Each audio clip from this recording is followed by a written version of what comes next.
আপনাদেরকে মন ভরা আশা নিয়ে বলছি, আপনাদেরকে মনের সকল আবেগ উজাড় করে বলছি, আপনি যদি দু চোখের পানি ফেলে যদি আল্লাহ তাআলার কাছে যদি ফরিয়াদ যদি করতে পারেন, আল্লাহ তাআলার কাছে যদি চাইতে পারেন, আল্লাহ তাআলার কাছে বারংবার যদি বলতে পারেন, আল্লাহ আমি পৃথিবীর কোনো রাস্তায় ঘুরতে চাই নাই, পৃথিবীর অট্টালিকা আমি চাই নাই, পৃথিবীর দালান কোটা সুন্দরী নারী তোমার কাছে আমি চাই নাই, আল্লাহ আমি শুধু চাই মৃত্যুর আগে হলো তোমার ওই কাবা, যেই ঘর তুমি পৃথিবীতে সর্বপ্রথম নির্মাণ করেছ।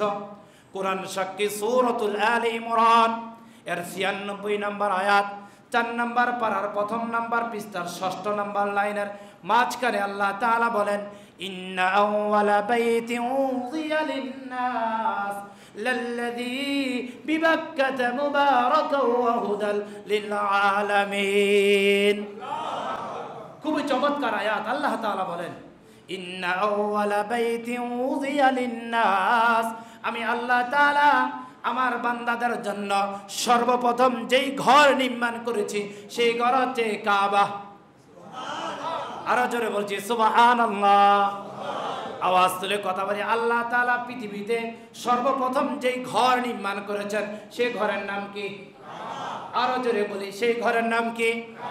আপনি যদি মন খুলে যদি আল্লাহ তাআলার কাছে যদি বলতে পারেন, আল্লাহ তোমার কাছে আমি বাড়ি চাই না, তোমার কাছে আমি অট্টালিকা চাই না, শিল্প কলকারখানার মালিক আমি চাই না, সুন্দরী রমণী আমি চাই না, ব্যাংক ব্যালেন্স চাই না, পদবী পদ মর্যাদা আমি চাই না, আয় আল্লাহ তোমার কাছে আমি চাই তোমার কাবা ঘর এই দু চোখে দেখবো।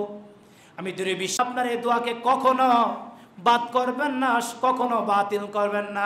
আল্লাহ তাআলা আপনার দোয়া কবুল করে আল্লাহর ঘরের মেহমান আল্লাহ তাআলা আপনাকে বানিয়ে নেবেন। তাহলে আমরা আল্লাহ তাআলার কাছে দোয়া করব কি করব না? আয় আল্লাহ তোমার ঘর আমাদেরকে জিয়ারত করার তৌফিক দান করে দাও।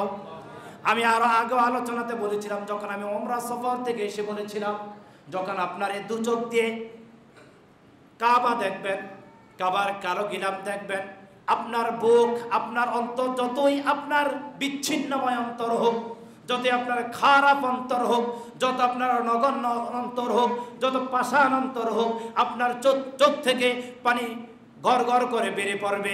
চিৎকার দিয়ে বলছি সুবহানাল্লাহ।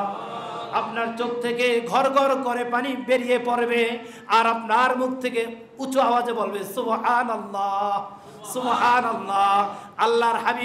আল্লাহর হাবিব বলেছেন, যে ব্যক্তি কাবা ঘরের দিকে তাকিয়ে থাকবে, আল্লাহ সুবহানাহু ওয়া তাআলা সাথে সাথে তার উপরে ৪০টি রহমতের দরজা খুলে দেন।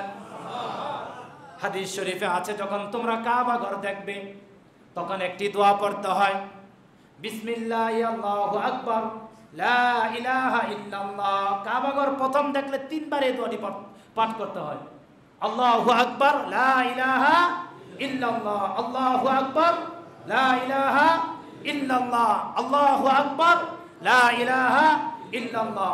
আল্লাহ সুবহানাহু ওয়া তাআলা আমাকে সহ আপনাদের সকলকে হজ্জে মাবরুর কবুল করুন, বলছি আল্লাহুম্মা আমিন। আমরা